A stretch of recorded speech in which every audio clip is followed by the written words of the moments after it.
Eleanor Hayes believed that every tragedy in her life had begun in a blind spot, a moment unseen, a person unobserved, a truth hidden just beyond the edge of her vision. So she eliminated the darkness. Her estate in Greenwich, Connecticut, had 47 cameras, microphones embedded in walls that cost more than most houses, motion sensors that tracked every footstep across marble floors worn smooth by decades of wealth and 3 years of isolation. She was not afraid of thieves. She was afraid of people. The last time she trusted someone without evidence, she lost everything that mattered. So now her faith lived in data alone, in the cold certainty of recorded proof, in the knowledge that nothing could happen in her home without her witnessing it. Until the night a janitor walked through her door and never once looked up at the cameras watching him, and Eleanor discovered that some truths refused to be captured on any screen. His name was Marcus Webb, and he came through a staffing agency that specialized in discretion.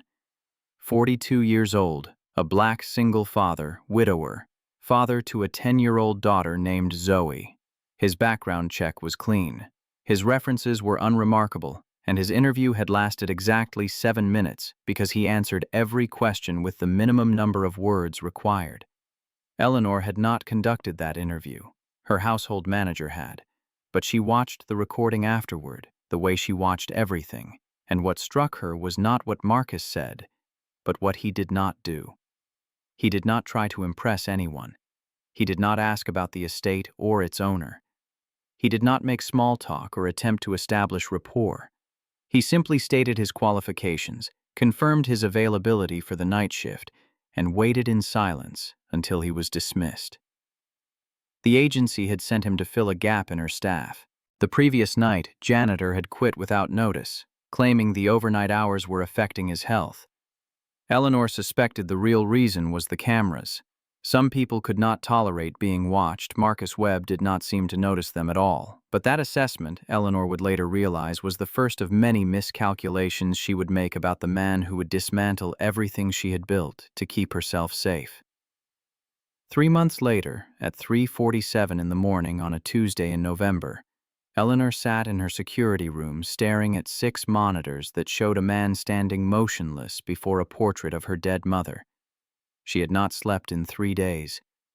Dark circles pooled beneath her eyes like bruises, and her hands trembled as she reached for the audio controls, turning the volume to maximum, desperate to hear what Marcus Webb whispered to a woman he had never met. The microphone caught only fragments. Breath, the faint rustle of his uniform, and then, barely audible, words that would haunt Eleanor for weeks to come. Marcus's voice carried through the speakers with a gentleness that seemed at odds with his size, with the quiet intensity Eleanor had observed for 63 nights.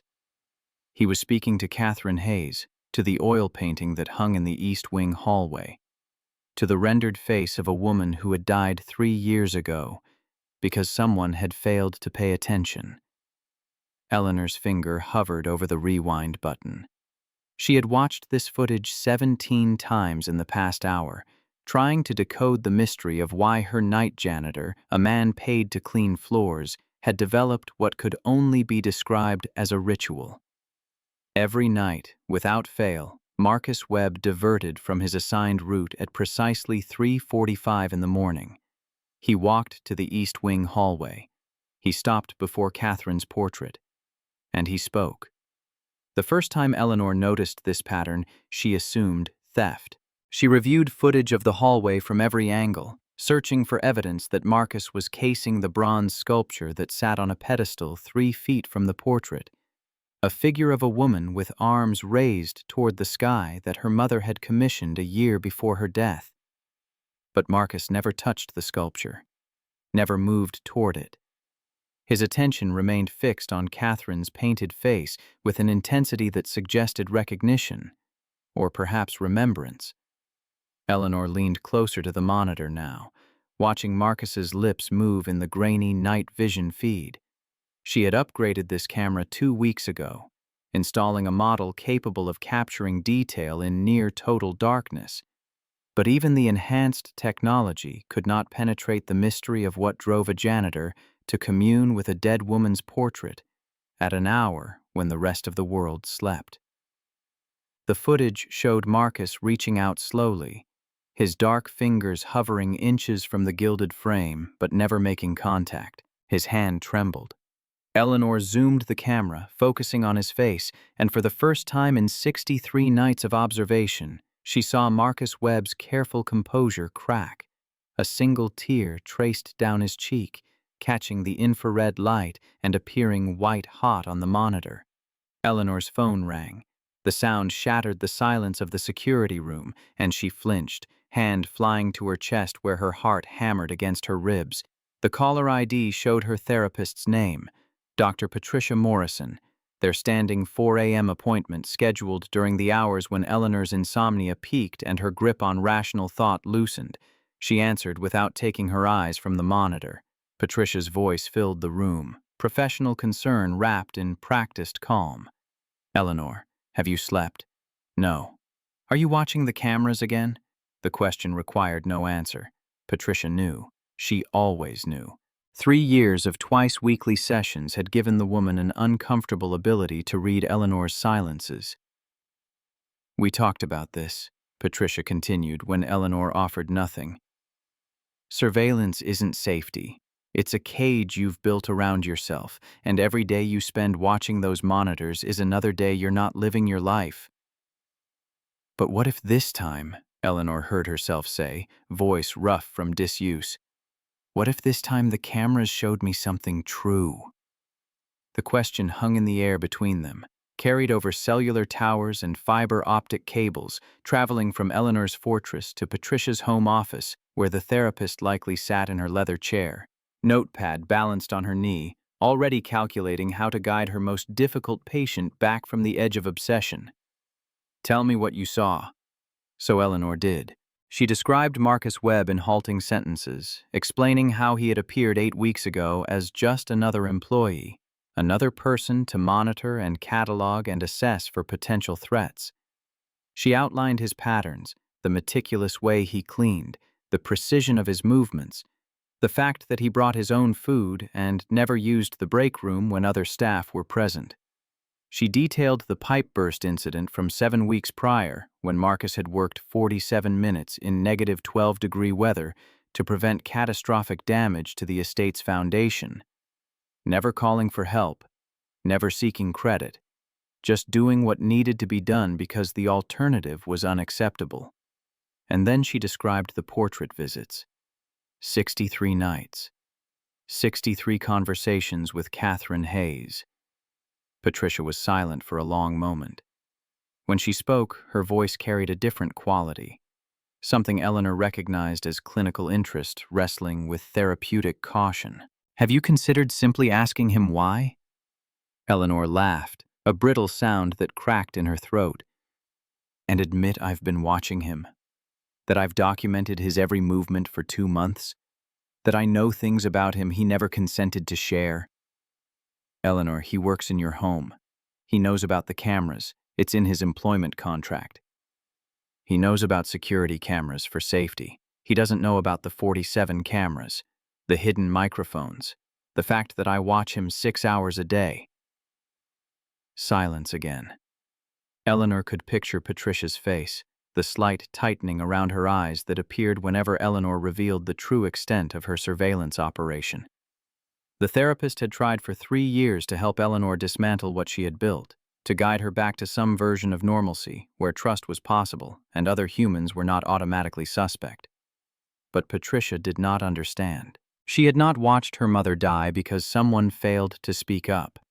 She had not spent 2 years in litigation, proving that negligence and silence had killed Catherine Hayes. She had not looked at the hospital records and seen, in black and white, that a nurse had flagged concerning symptoms and an attending physician had dismissed them, too busy or too arrogant or too certain of his own expertise to listen. Eleanor had learned, in the crystalline clarity that followed her mother's death, that the only person she could trust to pay attention was herself. And paying attention required constant vigilance. required cameras and microphones and motion sensors, required knowing.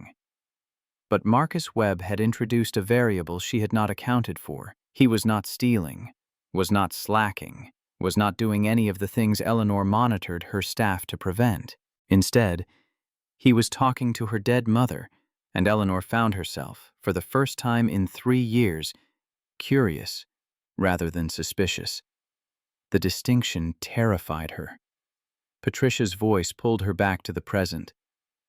"Eleanor, I want you to do something for me. I want you to turn off the monitors. Right now. And I want you to go to bed." "I can't." "You can. You choose not to. There's a difference between can't and won't. Not from where I'm sitting." Eleanor's gaze returned to the monitor, but Marcus was gone. The hallway stood empty, Catherine's portrait hanging in solitude, the bronze sculpture casting long shadows under the emergency lighting that stayed active through the night. Eleanor checked the timestamp. 3:52 a.m. Marcus's visits averaged 3 minutes and 40 seconds. He would be returning to his assigned areas now, resuming the methodical cleaning that would occupy him until 7 a.m. When his shift ended and he disappeared into his 12-year-old Honda Civic with the dent in the rear fender. Eleanor had reviewed footage of Marcus sitting in that car at the end of his shifts. He always paused before starting the engine, head bowed, hands resting on the steering wheel. Sometimes his lips moved, sometimes he just sat in silence, the weight of something invisible pressing down on his shoulders. Then he would drive away, and Eleanor would lose track of him until 11 p.m., when he returned to begin the cycle again. She had researched him, of course. Background checks were standard for all employees, but Eleanor had gone deeper. She knew Marcus lived in Hartford, in a 2-bedroom apartment that cost $950 a month. She knew he had $47,000 in outstanding medical debt, that his bank account currently held $89, that his daughter Zoe attended Riverside Elementary and participated in the after-school program until 9 p.m. on nights when Marcus worked. She knew he had been an accountant once, before his wife Emma died 4 years ago, before grief and financial ruin had forced him into whatever work he could find to keep a roof over his daughter's head. What Eleanor did not know was why Marcus Webb had chosen to work in her home. The staffing agency had 6 other placements available when Marcus applied. 2 paid more. 3 had better hours, but Marcus had specifically requested the overnight position at Eleanor's estate, and the agency, happy to fill a difficult slot, had not questioned his preference. Eleanor wanted to believe it was coincidence, random chance, the chaos of a universe that operated without plan or purpose.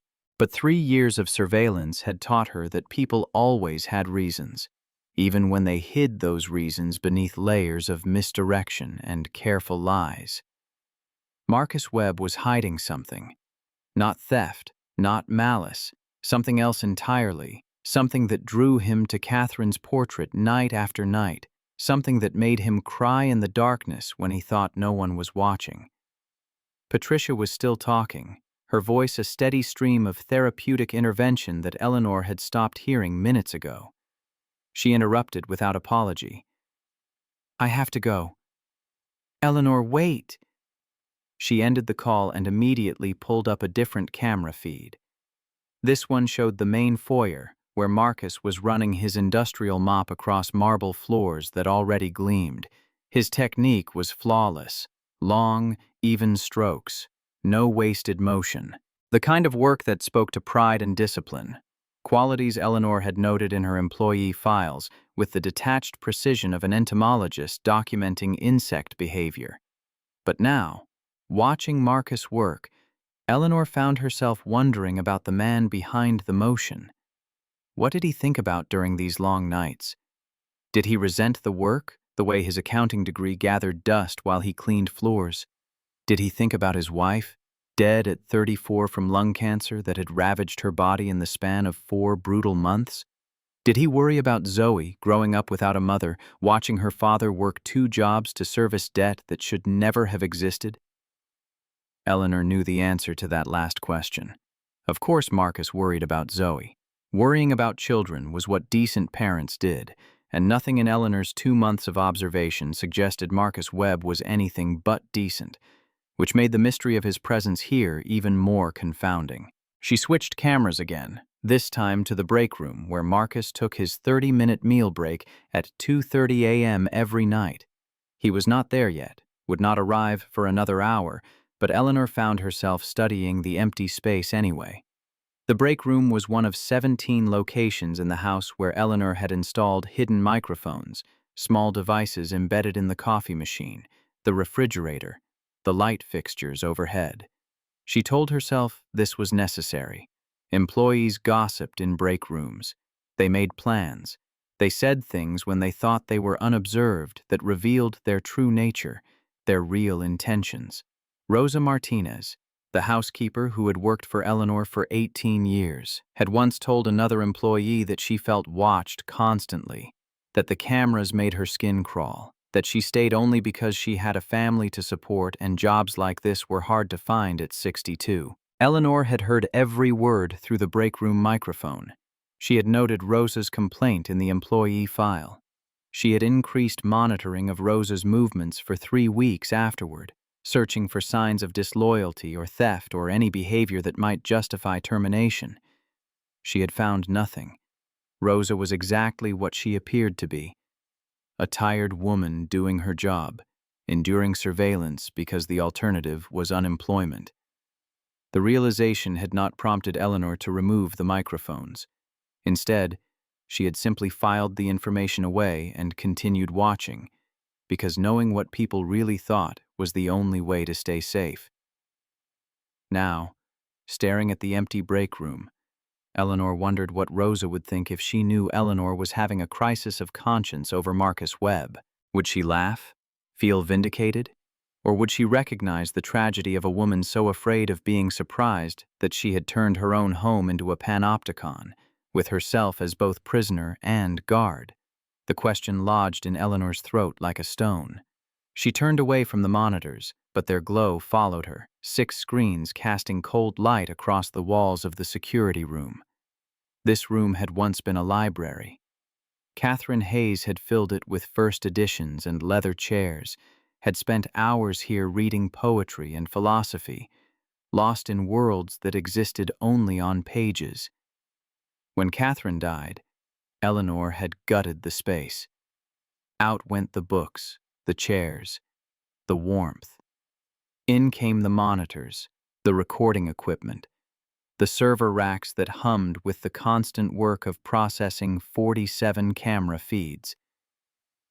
Patricia would say this was pathological, that Eleanor had taken her mother's reading room, her sanctuary, and transformed it into the physical manifestation of trauma. But Patricia had not been in the hospital room when Catherine died, had not held her mother's hand as machines beeped and alarms sounded and nurses rushed in too late, had not learned in the investigation that followed that someone had noticed something wrong and said nothing, had chosen silence over advocacy, had let procedure and hierarchy matter more than a patient's life.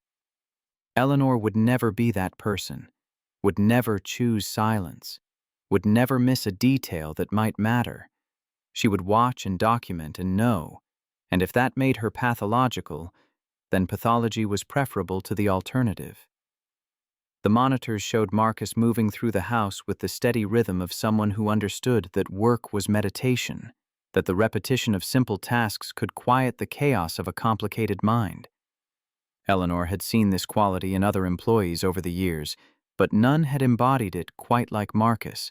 He approached cleaning the way a master craftsman approached their art, with total presence and complete attention.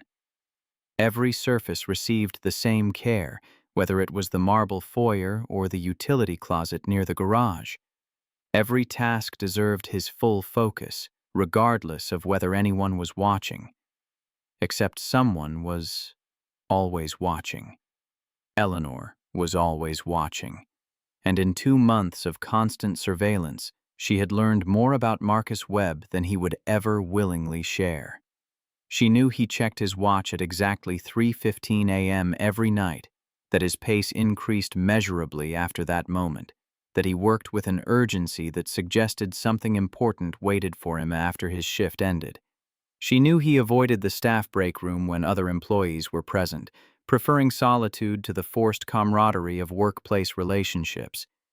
She knew he never spoke unless spoken to first, and even then his responses were brief and courteous and entirely unrevealing. She knew that every single night, without exception, he found his way to the East Wing corridor and stood before Catherine Hayes's portrait, speaking words that Eleanor's 47 cameras and 19 microphones could not quite capture. A new thought occurred to Eleanor, sharp and uncomfortable. What if Marcus knew about the surveillance? Not just the visible cameras, but all of it. The hidden microphones, the motion sensors, the fact that Eleanor watched him for hours each day. What if his carefully controlled behavior was not natural discipline, but performance? A man who understood he was always on stage and had chosen his role accordingly. The possibility sent ice through Eleanor's veins. If Marcus knew, then everything she had observed was suspect. The pipe burst could have been theater. The portrait visits could be manipulation. The entire 2 months could be an elaborate con, with Marcus playing the role of the perfect employee while waiting for Eleanor to lower her guard. But that theory collapsed under the weight of its own paranoia. Marcus had not asked for anything, had not attempted to ingratiate himself, had done nothing to suggest he wanted anything from Eleanor beyond his paycheck. And the tears she had witnessed on the monitor tonight, those had been real. Eleanor had watched enough surveillance footage to recognize genuine emotion when she saw it. No, Marcus Webb was not performing. He was simply being, and that authenticity was precisely what unnerved Eleanor. In a world where everyone wore masks, where people said one thing and meant another, where trust was a vulnerability that predators exploited, Marcus existed without pretense. He was kind without seeking credit, competent without demanding recognition, present without requiring validation. Eleanor had spent 3 years building walls to keep people like Marcus out, and now she discovered that her walls were useless against someone who had no interest in scaling them. The night Marcus had saved the pipes, Eleanor had found him in the garage afterward, sitting on the concrete floor with his back against a wall, hands pressed to his face. She had stood in the doorway watching him, and for the first time since installing the cameras, she had felt ashamed. He had just worked 47 minutes in brutal cold. His hands were bleeding, his body shook with exhaustion, and Eleanor's first instinct had been to review the footage from multiple angles, to document what had happened, to catalog his actions for future reference. Patricia's voice echoed in her memory. Surveillance isn't safety, it's a cage. Eleanor had ignored the observation then. She ignored it now. Because if surveillance was a cage, then freedom was chaos, and Eleanor had experienced enough chaos to last several lifetimes. Better to be trapped in certainty than lost in trust. The monitors showed Marcus finishing the foyer, pushing his mop and bucket toward the service elevator that would take him to the 2nd floor. He would clean the upstairs hallways next, then the bathrooms, then the guest rooms that no guests ever used because Eleanor did not have guests, did not entertain, did not allow anyone into her fortress who was not paid to be there and contractually obligated to accept surveillance as a condition of employment. Eleanor's phone buzzed. A text from Rosa. Ms. Hayes, are you well? I left dinner in the kitchen but noticed you didn't eat, concerned. 18 years Rosa had worked here. 18 years of quiet competence and patient endurance. Eleanor knew Rosa's schedule as well as she knew her own. Knew Rosa arrived at 7 a.m. and left at 4 p.m. Knew she took lunch at noon and spent exactly 23 minutes eating while reading romance novels on her phone. Knew she called her daughter every day at 2:15 p.m., conversations that the break room microphone captured in fragments, grandchildren's achievements, worries about money, small joys in a life that revolved around caring for other people's homes. Eleanor had never thanked Rosa, had never acknowledged that she understood the sacrifice of 18 years spent under constant observation, had simply accepted Rosa's service as her due, the way she accepted that cameras recorded and microphones captured and servers stored every moment for future review. She typed back, "I'm fine. Thank you for your concern." Rosa's response came immediately.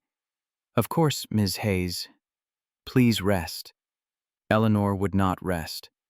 Rest required peace, and peace required not knowing. And not knowing was the thing Eleanor feared most in all the world. The second-floor cameras showed Marcus emerging from the service elevator. He moved with the same steady purpose he brought to every task, but Eleanor noticed something different tonight.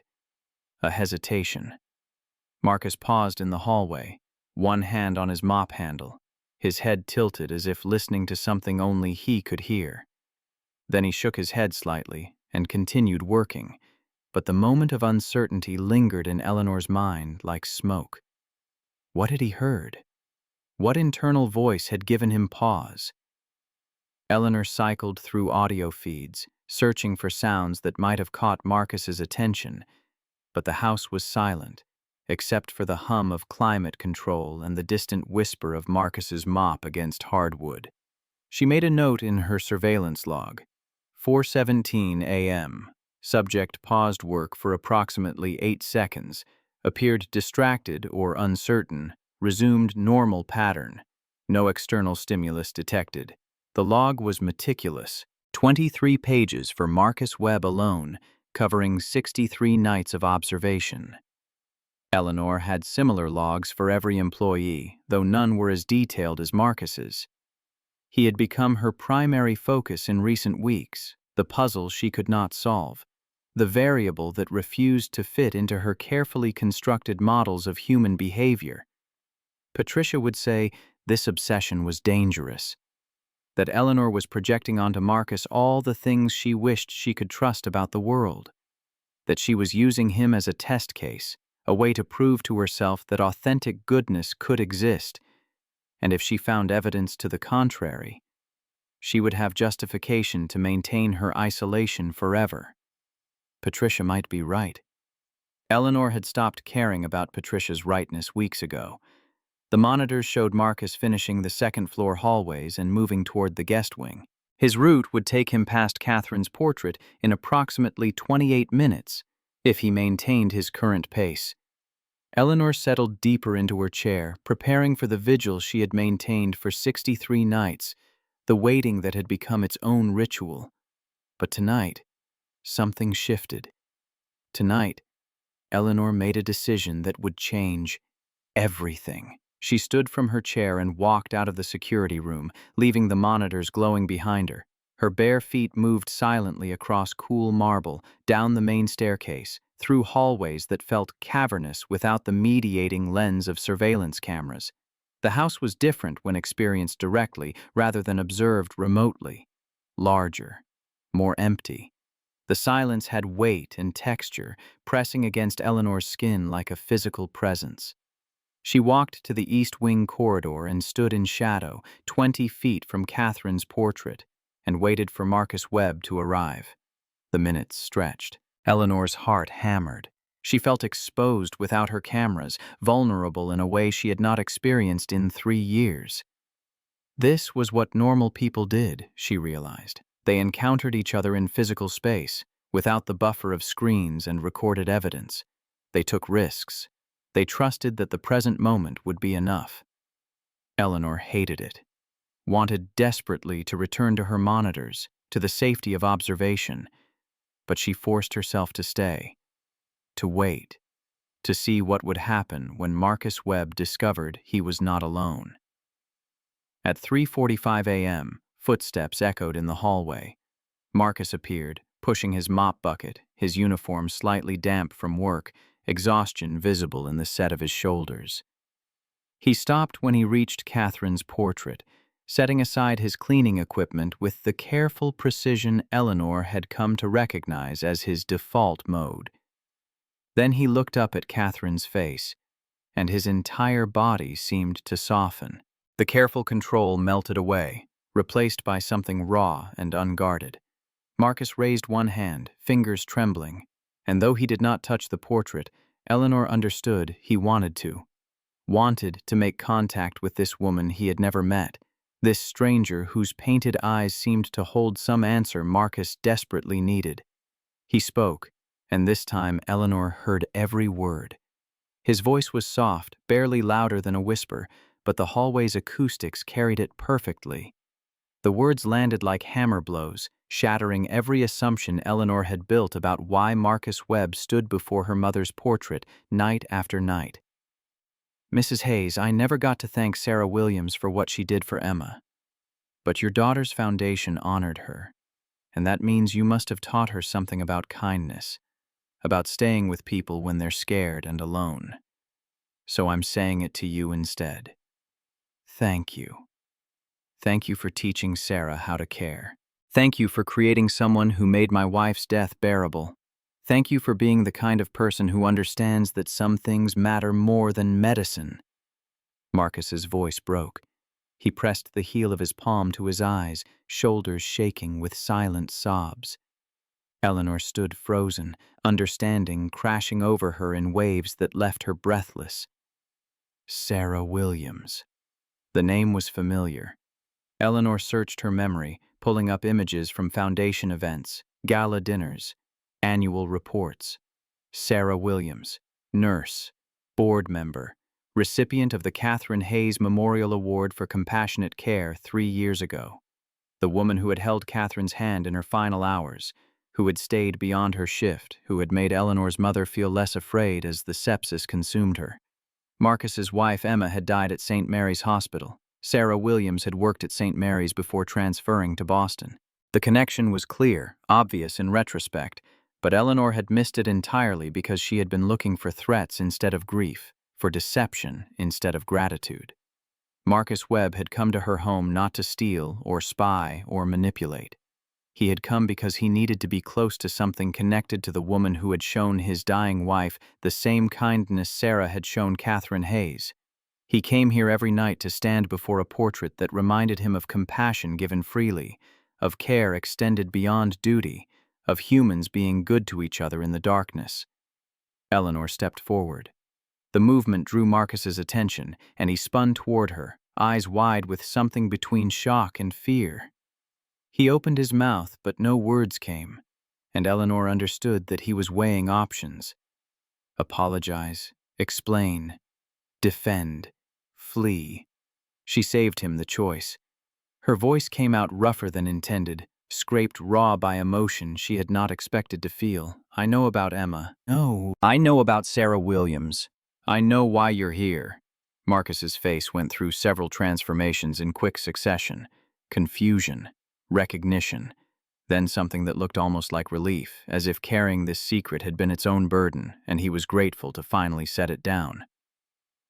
"I should have asked permission," he said, and Eleanor heard in his careful words the expectation of termination, the understanding that what he had done was inappropriate by any measure, that coming here under false pretenses, even innocent ones, was grounds for dismissal.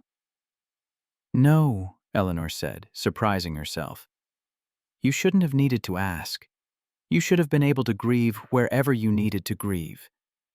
The words hung between them, confession and absolution mixed into something neither of them had anticipated. Marcus seemed to see her for the first time, not as his employer but as a person, someone who might understand loss, might recognize the desperate need to be near things that connected to people who were gone. "Your mother," Marcus said slowly. "Sarah told me once that Catherine Hayes was the kind of person who believed in kindness, even when the world forgot. When I saw the portrait, I thought maybe if I stood here, if I said thank you, maybe somehow it would reach the people who needed to hear it." Eleanor's throat closed. She nodded, unable to speak, because Marcus had just articulated something she had never found words for. The irrational hope that the dead could still hear us, that love persisted beyond death, that gratitude mattered even when its intended recipient was gone. They stood in silence, the absurdity of the moment not lost on either of them. Employer and employee. Billionaire and janitor. Two people who had both lost someone they loved, who had both built lives around the hole that loss had carved, who had both been looking for meaning in the spaces where meaning seemed least likely to exist.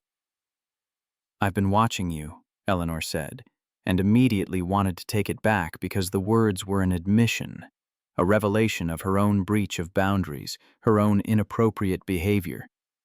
But Marcus just nodded. "I know. The cameras are hard to miss." "Not just the obvious ones, all of them. 47 cameras, hidden microphones. I've documented everything you've done for 2 months." She expected anger, disgust, violation.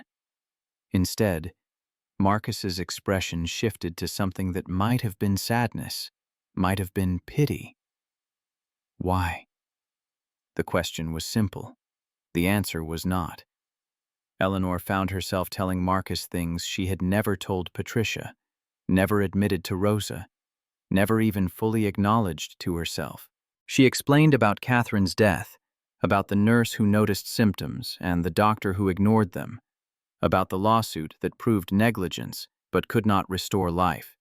She described the first camera, installed a week after Catherine's funeral, then the second, then the exponential growth of her surveillance operation, until her entire home was mapped and monitored and known.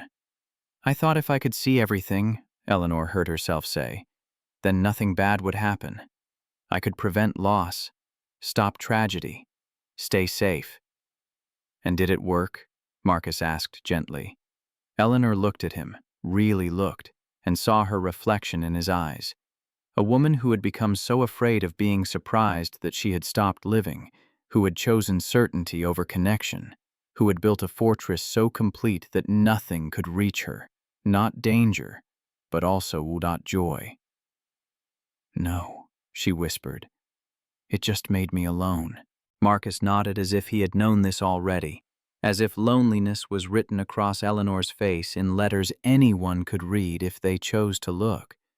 He glanced back at Catherine's portrait, then at Eleanor, and in that moment, something passed between them that had nothing to do with employment or observation, just recognition. Two people who had survived loss and built different prisons to contain their grief. His prison made of exhaustion and his daughter's needs and medical debt that could never fully be repaid. Eleanor's prison made of cameras and servers and the illusion of control. "I should finish my shift," Marcus said quietly, and Eleanor understood he was giving her an exit, a way to end this conversation before it went further, before either of them said things that could not be unsaid. But Eleanor had spent 3 years taking exits, avoiding difficult conversations, choosing surveillance over engagement. Something Patricia had said months ago came back to her. "At some point, Eleanor, you have to decide whether you want to be safe or whether you want to be alive." "My mother died at 3:15 in the morning," Eleanor said. "I've watched you check your watch every night at that time. When did Emma die?" Marcus's face showed Eleanor that she had guessed correctly before he spoke. 3:15 a.m., November 19th, 4 years ago. They stood in the hallway that was no longer just a hallway, but a shrine to shared loss, to the specific horror of watching someone you love slip away at an hour when the world is dark and cold and indifferent. Eleanor had never told anyone about checking her watch at 3:15 every morning, about the way that moment pulled her from sleep if she managed to sleep at all, about how her mother's final breath seemed to echo across years. "I'm sorry," she said, and meant it in a way she had not meant anything in a very long time. "Me too," Marcus replied, and Eleanor understood he was apologizing not for Emma's death, but for Eleanor's loss. For Catherine Hayes, who had taught Sarah Williams how to care, for all the people who died at 3:15 in the morning, while those who loved them stood helpless, watching. The moment stretched. Somewhere in the house, a climate control system clicked on. Outside, an owl called into November darkness, and in the East Wing corridor of a mansion in Greenwich, Connecticut, two people who had been strangers 63 nights ago stood together in the specific silence that exists only between those who have survived the unsurvivable. "You saved the pipes," Eleanor said finally, because she needed to say something that was not about death, something that acknowledged Marcus as someone who acted rather than just someone who endured. 3 weeks ago, when it was 12 below zero, you could have called emergency maintenance, but you didn't. Marcus shrugged. "Needed doing, and I've always believed," he paused, seeming to weigh his words, then continued, "some things you do right, even when no one knows." The phrase had weight, had been shaped by repetition, and Eleanor recognized it as something Marcus told himself, a personal credo. She filed it away, not in her surveillance logs, but in actual memory, the kind that mattered because it revealed character rather than behavior. "I know about your daughter," Eleanor said, then immediately regretted the admission because it revealed just how deeply she had invaded Marcus's privacy. But she pressed forward. "Zoe, 10 years old, after-school program until 9 p.m. on nights you work." Marcus's jaw tightened. "You looked into my family." "I look into everything. It's what I do." "Is it?" Marcus met her eyes without challenge, but without deference either. "Or is it what you hide behind?" The question should have angered Eleanor, should have prompted termination, should have sent her back to her monitors where she could watch from safety and never risk this kind of direct confrontation. But anger did not come. Instead, she felt something uncomfortably close to shame. "Both," she admitted. Marcus nodded, accepting this, and Eleanor realized he was not interested in judging her.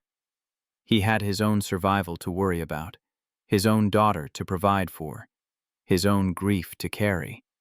He did not have energy to spare on Eleanor's particular pathology.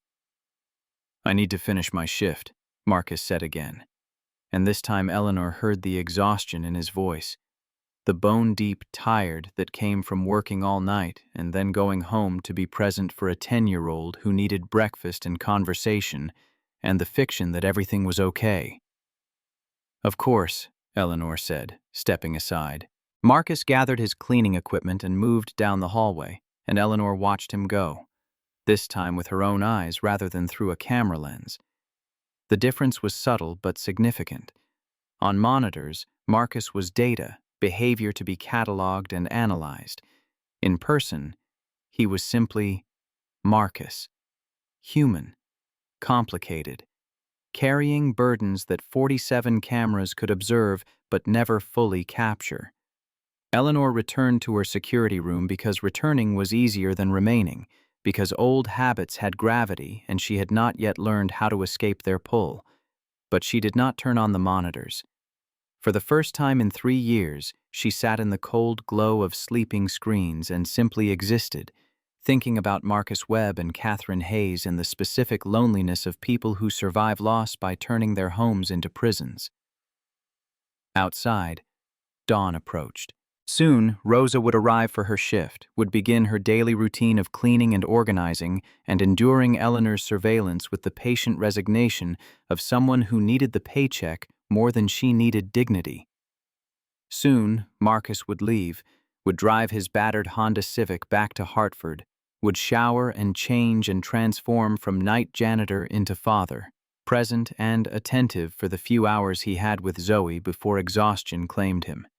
And Eleanor would remain here, in her mansion with its 47 cameras, watching footage that showed her everything except what mattered. But something had shifted tonight. Some wall had developed a crack. Eleanor did not know if that crack would widen or seal over, did not know if she possessed the courage to dismantle what she had built.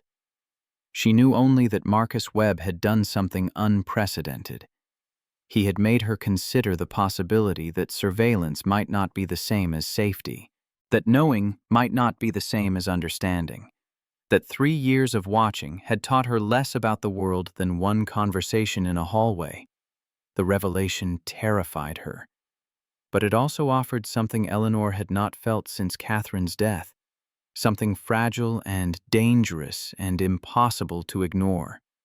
It offered hope that change might be possible, that prisons, even those built by their own inmates, could be escaped, that the first step toward freedom was simply recognizing the bars. Eleanor looked at the dark monitors and thought about Marcus checking his watch at 3:15, about the ritual they shared across different contexts, about how loss created its own calendar and time became marked by the moments when someone you loved stopped breathing.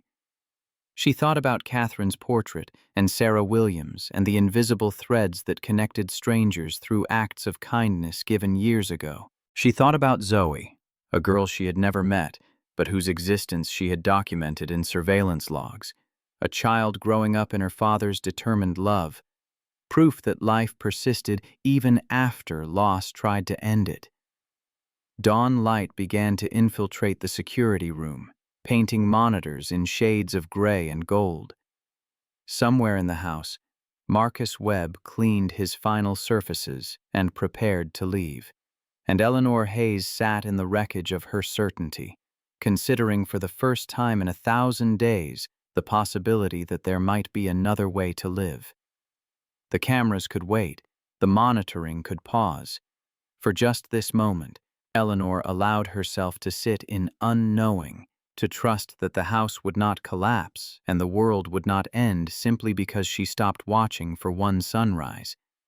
It was a small thing, a beginning. But beginnings, Eleanor was slowly learning, were often small. Change arrived not in dramatic revelations but in accumulating choices, in the decision to turn off monitors or speak to employees as humans, or admit that 3 years of surveillance had protected nothing except her fear. Marcus Webb had not set out to teach her this. He had come here to say thank you to a dead woman's portrait, to stand in a hallway where kindness had once been taught and try to feel connected to something larger than his own grief. But in doing so, he had shown Eleanor a mirror, and for the first time in 3 years, she looked at her reflection without the mediating lens of a camera and saw what she had become. The seeing hurt, but it also clarified. And clarity, even painful clarity, was better than the fog of willful blindness Eleanor had been living in. She rose from her chair and left the security room, closing the door behind her. The house felt different in early morning light, less fortress and more structure, just walls and floors and spaces that could hold life if Eleanor allowed them to. She walked to the kitchen where Rosa had left dinner Eleanor had not eaten, and she stood at the window, watching the sun rise over Connecticut. Marcus's car appeared on the security feed she could not help but check one final time. He sat in the driver's seat with his head bowed, and Eleanor understood he was doing what she was doing, trying to find the strength to face another day, trying to honor the people they had lost by continuing to live.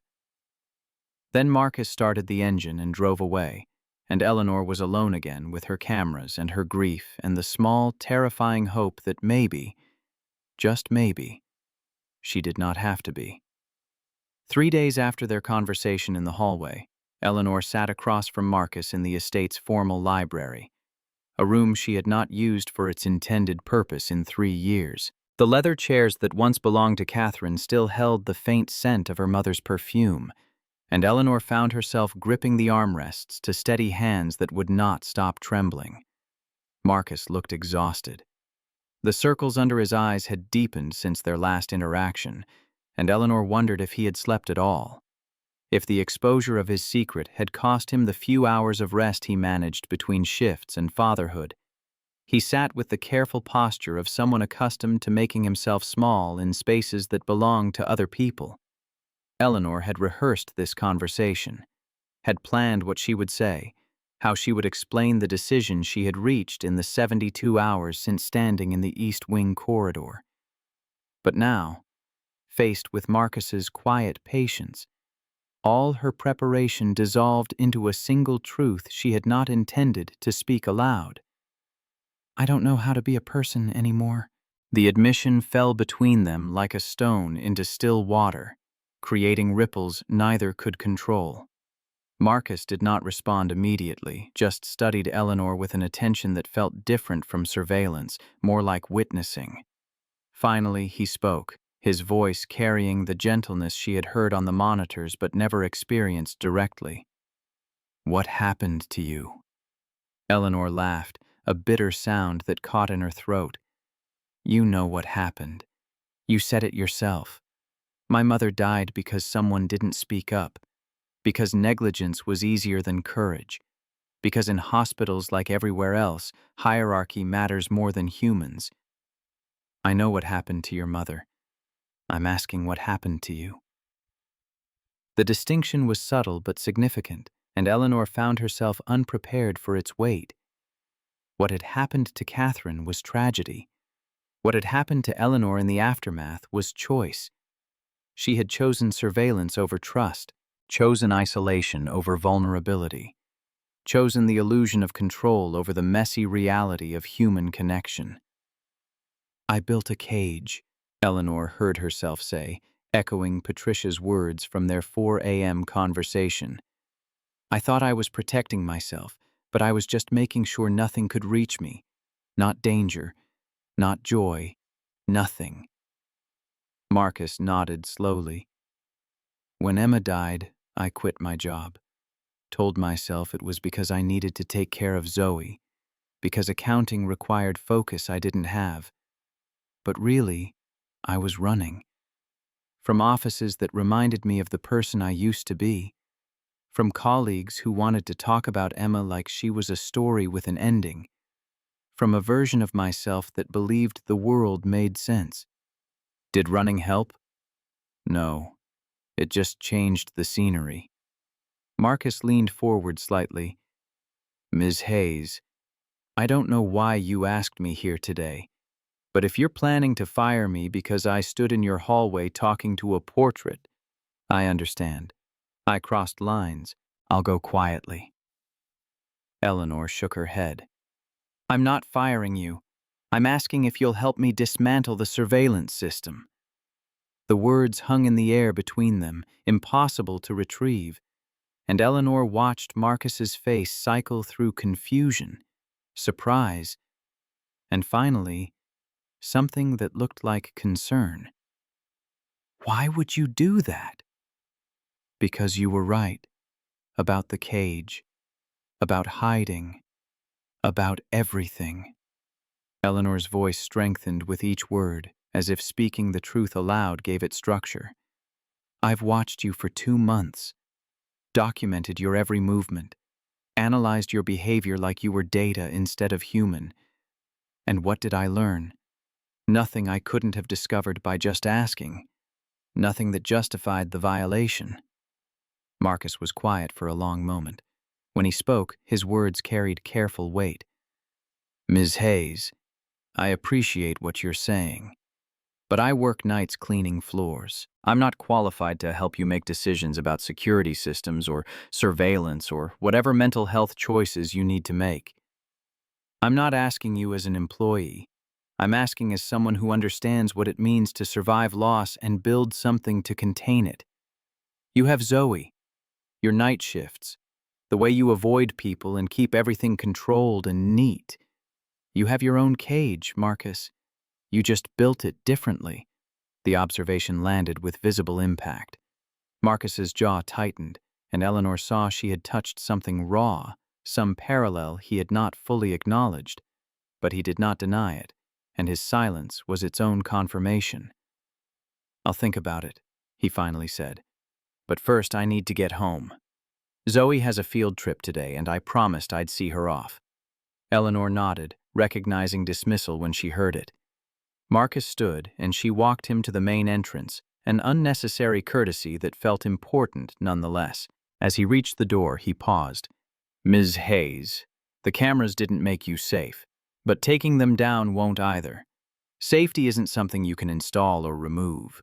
It's something you have to risk." Then he was gone, and Eleanor was alone with his words and the weight of what she had set in motion. The conversation with Rosa happened 3 hours later in the break room, the same space where Eleanor had listened to 18 years of private conversations through hidden microphones. Rosa sat with her hands folded on the table, her face showing the careful neutrality of someone who had learned to navigate surveillance by revealing nothing. Eleanor had spent an hour preparing for this, had pulled Rosa's employee file and reviewed every notation, every complaint she had documented in the past. The file was thick with Eleanor's observations, a catalog of 18 years reduced to metrics and behavioral notes. Reading it now, Eleanor felt something between shame and horror. This was how she had treated loyalty. This was how she had repaid years of quiet service. "Rosa, I owe you an apology." Rosa's expression flickered with surprise before settling back into neutrality. "For what, Ms. Hayes?"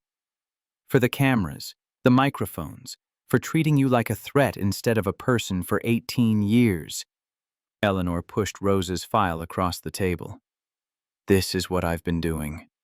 Watching. Documenting. Analyzing. I've recorded private phone calls with your daughter. I know about your grandchildren's school troubles. I know you feel watched every moment you're in this house. And I kept watching anyway." Rosa looked down at the file but did not open it. Her hands remained folded, knuckles white with tension Eleanor had never noticed on monitors but could not miss in person. "I stayed because I needed the job," Rosa said quietly. "Because at 62, with my back problems and my accent, I'm not exactly employable elsewhere. But every day I worked here, I felt like I was being examined. Like one wrong move, one bad day, one moment of human weakness would end up in that file and cost me everything. I'm sorry. Sorry doesn't give me back 18 years of dignity, Ms. Hayes. Sorry doesn't undo the feeling of being watched while I eat my lunch or call my daughter or just exist in the few spaces that should have been private." Rosa's voice remained level, but emotion leaked through the careful control. "You want to know what it's like? It's like being perpetually guilty of a crime you haven't committed. Like waiting for judgment you can never escape because the judge never sleeps." Eleanor absorbed the words, each one landing like a physical blow. This was what her surveillance had created, not safety, not prevention, just systematic dehumanization of people who depended on her for their livelihood and could not afford to object. "I'm taking down the cameras," Eleanor said. "Most of them. The hidden ones, the microphones. I'm keeping basic security for the perimeter, but the interior surveillance ends today." Rosa's hands unfolded. She looked up, meeting Eleanor's eyes directly for what might have been the first time in years. "Why now?" "Because I met someone who showed me what I'd become, and because you deserve better than this. Than me."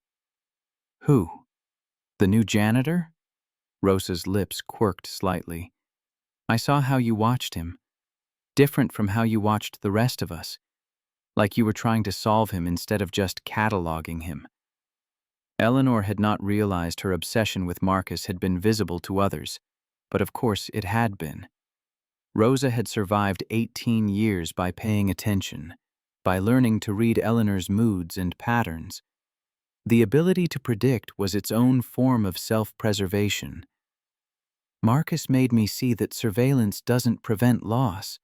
It just creates a different kind of it." Eleanor took a breath. "I'm offering you a choice, Rosa. I'd like you to stay. I'll increase your salary by 25%. I'll provide a formal acknowledgement of your 18 years of service, and I'll never watch you again. But if you want to leave, I understand. I'll provide excellent references and a severance package." Rosa studied Eleanor for a long moment, and Eleanor forced herself to sit with the discomfort of being seen rather than seeing, of being the subject of someone else's assessment rather than the one conducting analysis. "I'll stay," Rosa said finally, "but not for the money. I'll stay because I've invested 18 years here, and I want to see if you actually mean what you're saying. If you can actually change. And if you can't," she paused, If you can't, then at least I'll know I gave you the chance. The conditional acceptance stung worse than rejection would have, but Eleanor nodded. That's fair. More than fair. Rosa stood, smoothing her uniform with practiced efficiency. The tech company arrives tomorrow to remove equipment. I assume you'll want me to let them in? Yes, thank you. Ms. Hayes, one more thing. Rosa paused at the door. That janitor, Marcus, he's a good man. Don't hurt him by turning him into your redemption project. Whatever you're working through, work it through without making it his burden to carry. Then Rosa was gone, and Eleanor sat alone in the break room where she had listened to 18 years of private pain, feeling the weight of accumulated harm pressing down on her shoulders like physical force. The tech crew arrived the next morning with vans full of equipment and the cheerful efficiency of people being paid well to not ask questions. Eleanor watched from her security room as they began dismantling cameras, pulling down microphones, disconnecting servers. Each removed piece of equipment felt like losing a limb, and Eleanor had to grip the desk to keep from calling them off, from shouting that she had changed her mind, that she needed the surveillance even if it was destroying her.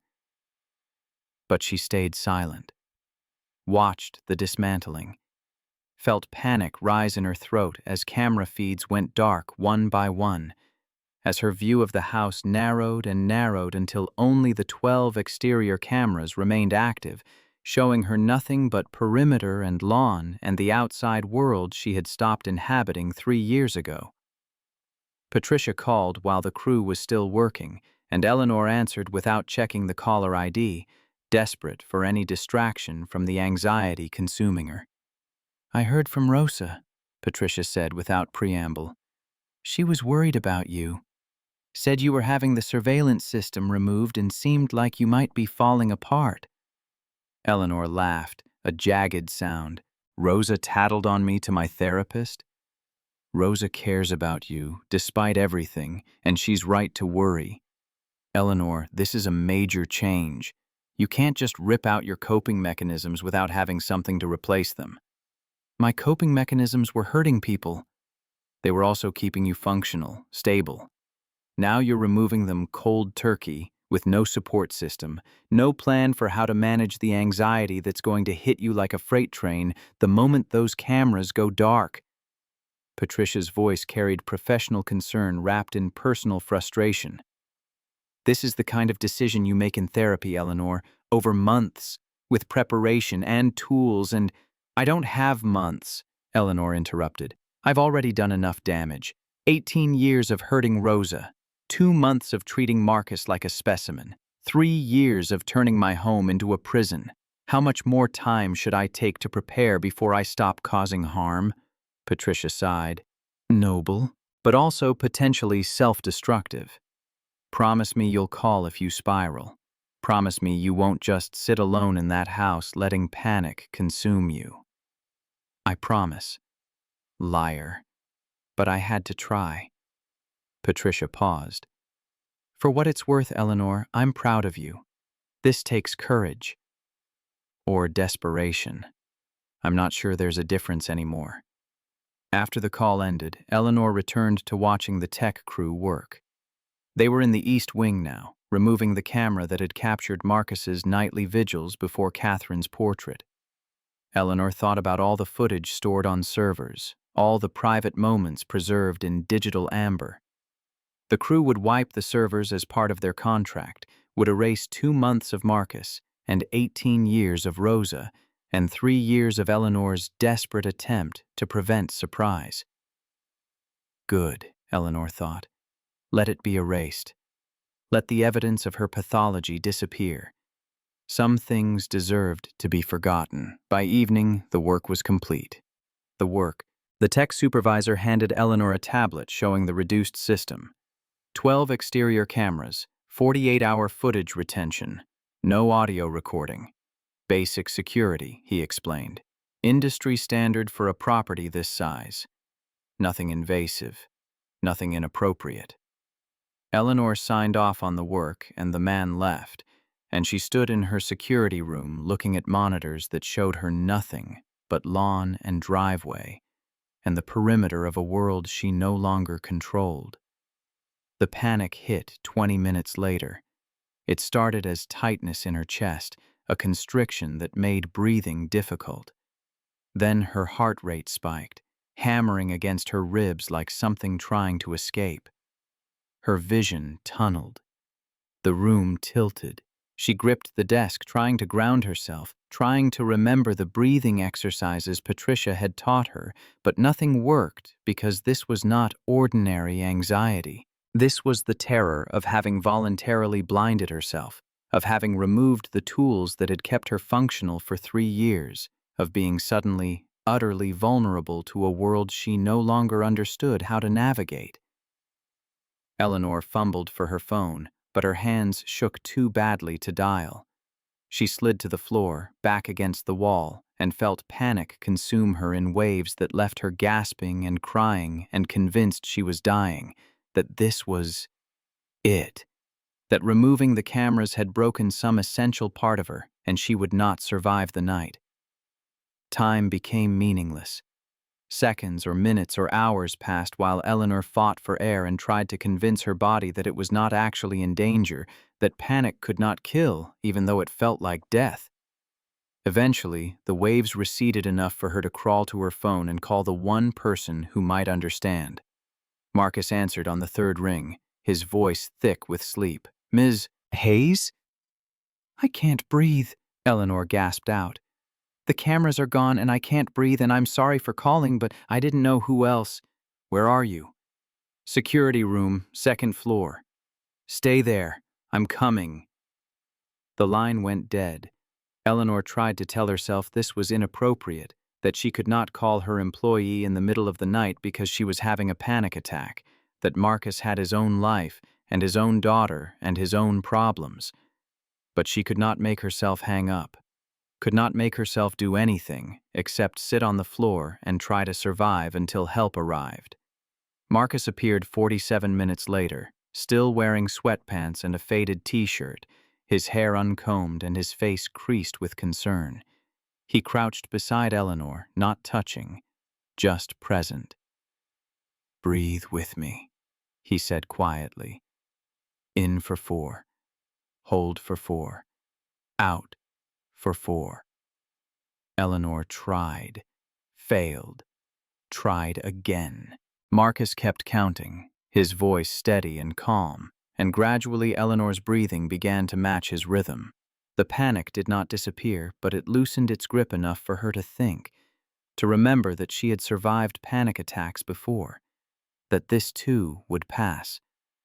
They sat like that for perhaps 10 minutes, Marcus counting breaths while Eleanor fought to keep her lungs functioning. Finally, when the worst had passed, Marcus spoke again.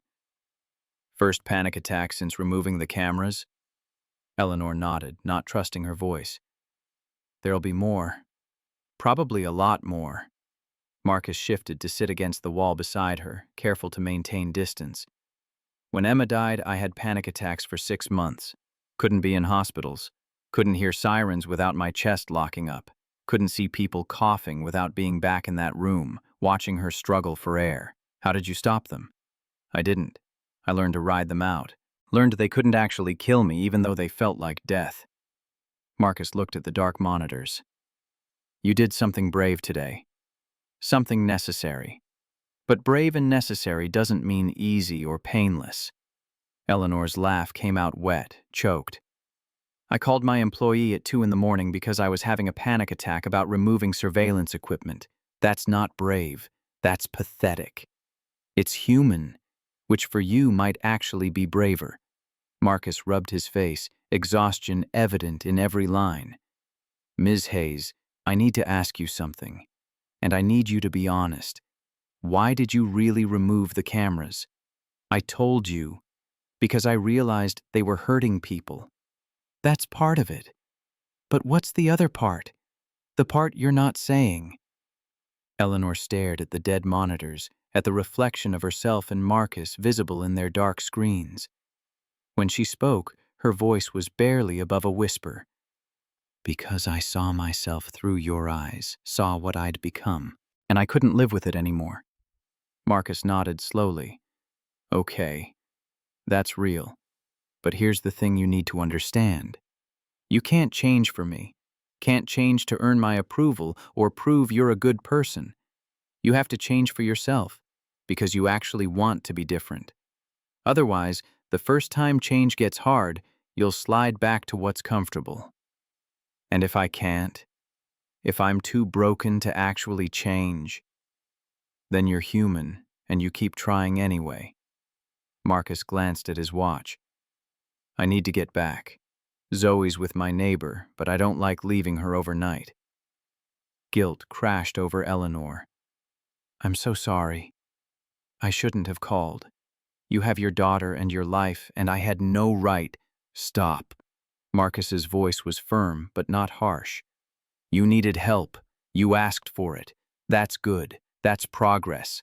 But next time, maybe call your therapist first. I'm your employee, Ms. Hayes. I want to help, but I can't be your emotional support system. That's not healthy for either of us. The words stung, but Eleanor recognized their wisdom. Rosa had said something similar. Don't make Marcus carry your burden. Don't turn him into your redemption project. The people who worked for her were not responsible for healing her trauma. You're right. I'm sorry. Don't be sorry. Just get yourself some actual support. Marcus stood, offering Eleanor his hand.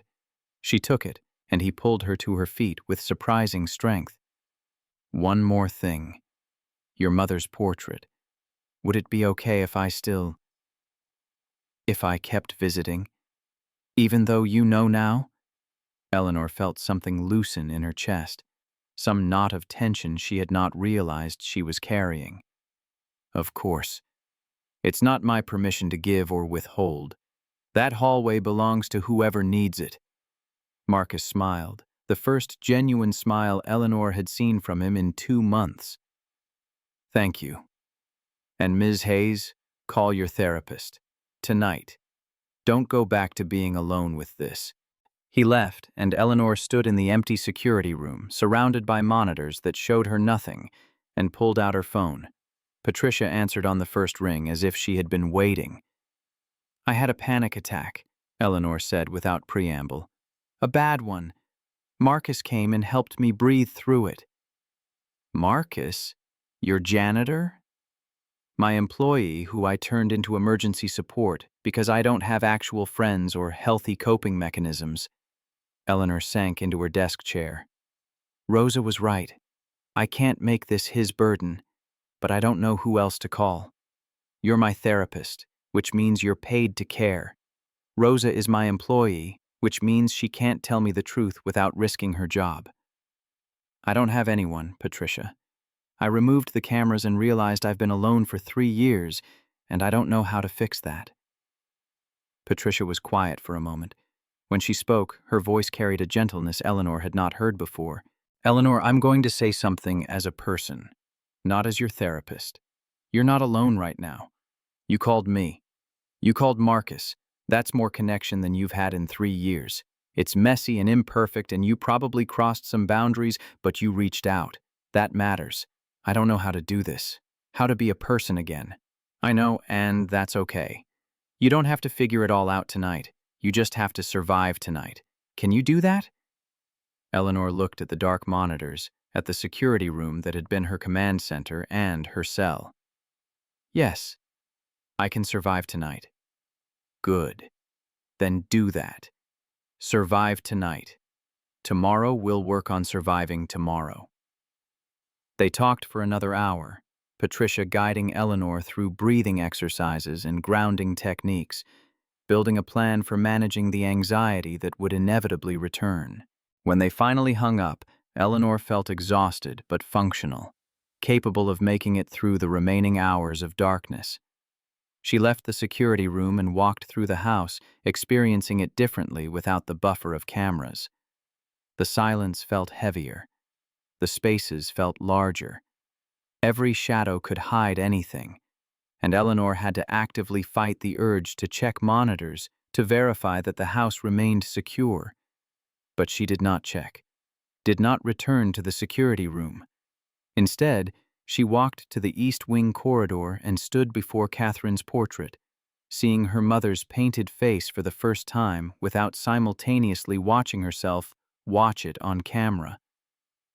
"I'm trying, Mom," Eleanor whispered. "I don't know if I can do this. Don't know if I'm strong enough, but I'm trying."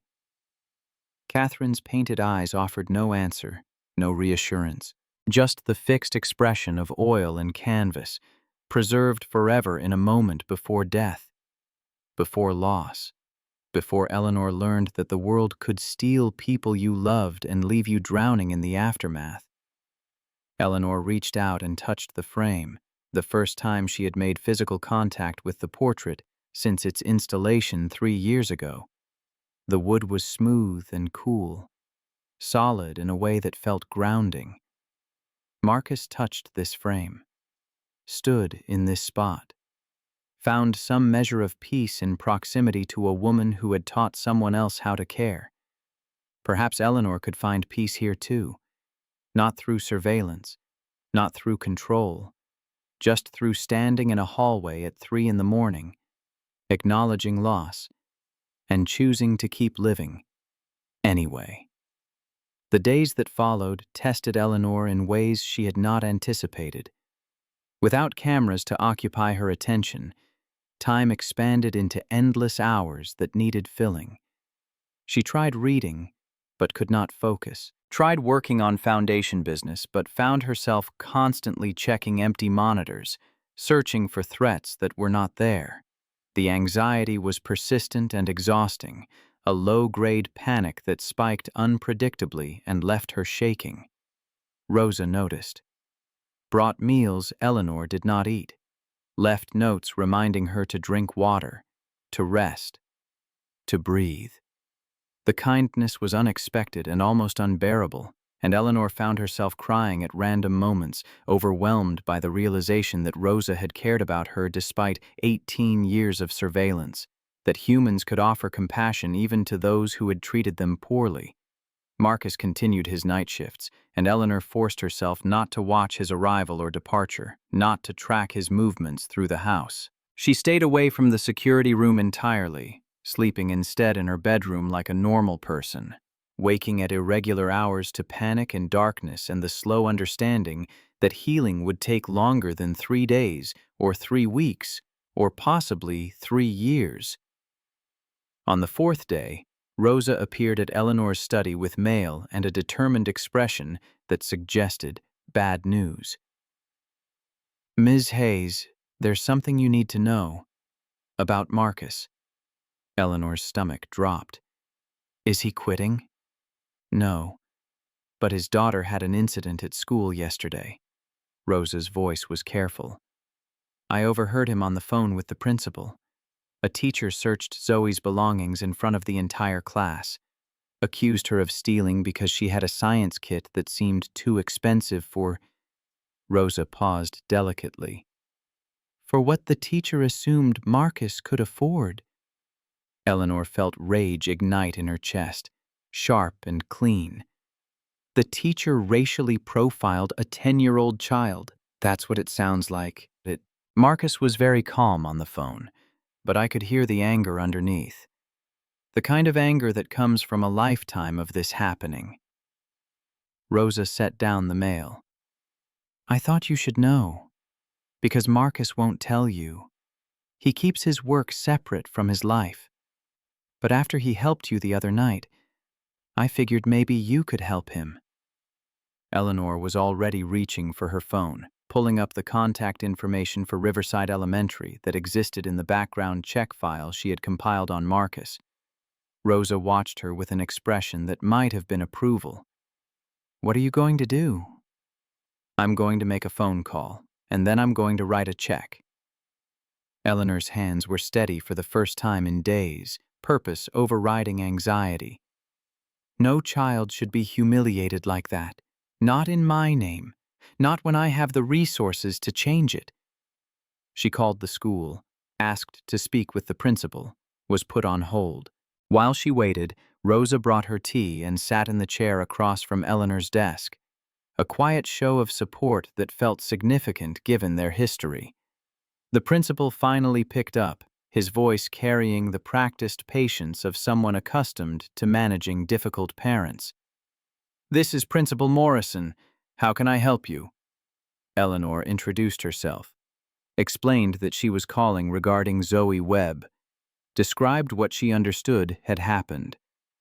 The principal's tone shifted immediately when he recognized Eleanor's name, when he understood he was speaking with someone whose wealth gave her words weight.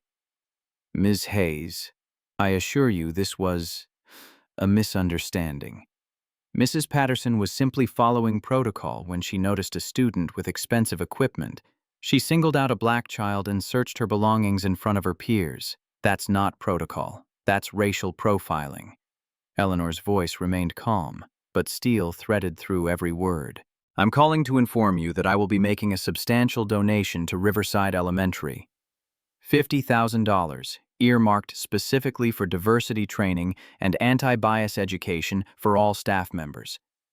I will also be requesting a formal apology to Zoe Webb and her father and a review of Mrs. Patterson's conduct." Silence on the other end. Then the principal's voice, now obsequious. "That's very generous, Ms. Hayes. We would be honored to accept such a donation. I'll personally ensure that Zoe receives an apology and that we review our procedures." "You'll do more than review. You'll change them. Because if I hear of another incident like this, I'll pull the donation and make sure every parent in your district knows why." Eleanor paused. "Do we understand each other?" "Yes, Ms. Hayes. Absolutely." She ended the call and looked at Rosa, who was smiling for the first time in Eleanor's recent memory. That felt good, didn't it? "It did," Eleanor admitted. "But now I need to figure out how to tell Marcus without making him feel like I'm overstepping, or like I'm trying to buy my way into his good graces. Tell him the truth, that you heard what happened, that it was wrong, that you used your resources to address it." Rosa stood. "Marcus isn't proud in the toxic way. He'll accept help if it's offered honestly." Eleanor hoped Rosa was right. Hoped Marcus would understand that this was not charity or interference, just one person using privilege to protect a child who deserved protection. Marcus arrived for his shift that evening, and Eleanor was waiting in the foyer, having abandoned all pretense of not tracking his schedule. He stopped when he saw her, wary. "Ms. Hayes, is something wrong?" "I heard about Zoe, about what happened at school." Eleanor watched his expression close, walls slamming up with visible speed. "Rosa told me. She was concerned. I called the principal." Marcus's jaw tightened. "You called my daughter's school?" "I made a donation for diversity training. I asked for an apology to Zoe. I made it clear that what happened was unacceptable." Eleanor forced herself to meet his eyes. "I know I should have asked first. I know this was your situation to handle, but I couldn't just do nothing when I had the power to help." Marcus was quiet for a long moment. When he spoke, his voice was controlled, but Eleanor heard emotion underneath. "Ms. Hayes, I appreciate what you're trying to do, but Zoe is my daughter, my responsibility. I don't need you fighting my battles or protecting my child. I'm not trying to take over. I'm just using the privilege I have to address an injustice. That's not about you or your ability to protect Zoe. It's about the fact that a racist teacher humiliated a 10-year-old, and I have the resources to ensure it doesn't happen again. And what happens next time, when I can't call Eleanor Hayes to fix things with her money and her connections? When Zoe faces discrimination, and I'm just her janitor father who can't afford to fight back?" Marcus's voice rose slightly, control slipping. "You think you're helping, but you're teaching my daughter that problems get solved by rich white women making phone calls. That's not the world she lives in." The words landed like slaps, and Eleanor felt shame burn through her anger. She had not considered this perspective. had acted from privilege without understanding how her actions might undermine Marcus's agency, might teach Zoe lessons about power and dependency that Marcus had spent 10 years trying to avoid. "You're right. I'm sorry. I overstepped." Eleanor's voice came out smaller than intended. "I wanted to help, but I didn't think about what that help might cost you." Marcus exhaled slowly. "I know your intentions were good. And honestly, I'm glad the principal is scared enough of you to actually do something. But next time, ask first. Let me decide whether I want your help. Don't just assume you know what's best for my daughter." "Okay, I will, I promise." They stood in uncomfortable silence, the foyer suddenly feeling too large and too empty. Finally, Marcus shifted his weight. "I need to start my shift." "Of course, I'll let you work." But as Marcus moved toward his equipment, he paused. "Ms. Hayes, thank you for caring about Zoe. Even if you went about it wrong, the caring part, that matters." Eleanor nodded, not trusting herself to speak, and watched Marcus disappear into the house. Rosa appeared from the hallway where she had apparently been eavesdropping. "That could have gone worse. Could have gone better, too." Eleanor sank onto the stairs, exhaustion overwhelming her. "I don't know how to do this. How to help without hurting. How to use privilege without being patronizing. How to care about people without making it about me." Rosa sat beside her, a shocking breach of employer-employee boundaries that somehow felt entirely appropriate. "You learn by making mistakes, by listening when people tell you that you've messed up, by trying again even when it's hard." She paused. "You know what the difference is between you now and you 3 years ago?" "What?" 3 years ago, you would have watched Marcus's reaction on camera and analyzed it. You would have documented his anger in your files. You would have seen it as data instead of feeling it as relationship. Rosa's voice was gentle. Today you stood in front of him. You apologized when you were wrong. You're learning, Ms. Hayes, slowly, messily, but learning. Eleanor wanted to believe her, wanted to trust that the pain of change was evidence of growth rather than just pain. But doubt lingered, insidious and familiar, whispering that she was failing at being a person the same way she had failed at surveillance, just in different ways. What if I can't learn fast enough? What if I hurt people while I'm trying to figure this out? Then you hurt people, and you apologize, and you try to do better next time. Rosa stood, brushing invisible dust from her uniform. "Perfection isn't the goal, Ms. Hayes. Being human is." Eleanor watched Rosa walk away, this woman who had endured 18 years of surveillance and still offered wisdom and patience and grace. The magnitude of that generosity settled over Eleanor like weight, like responsibility, like a gift she had not earned but would spend the rest of her life trying to deserve. She sat on the stairs until the foyer grew dark, thinking about Marcus and Zoe and the ways privilege could harm even when trying to help. Thinking about Catherine and Sarah Williams and the threads that connected strangers through acts of care. Thinking about cameras and cages and the specific terror of being seen without the mediating lens of surveillance. Somewhere in the house, Marcus was cleaning. Eleanor did not know which room, did not check monitors, just trusted that he was there, doing his work, carrying his grief and his anger and his fierce love for his daughter. Just trusted that the house would not collapse simply because she did not know everything happening within its walls. The not knowing was still terrifying. But Eleanor was learning to sit with terror, to let it exist without letting it control her. Small progress, incremental change, but change nonetheless, and that had to be enough for tonight. The invitation arrived. 3 weeks after Eleanor's botched intervention with Zoe's school, delivered by Rosa with the careful neutrality that had become her default expression when navigating Eleanor's ongoing transformation. Heavy cardstock, cream-colored, embossed with the Catherine Hayes Memorial Foundation logo. The annual gala, scheduled for mid-December at the Hartford Hilton Ballroom.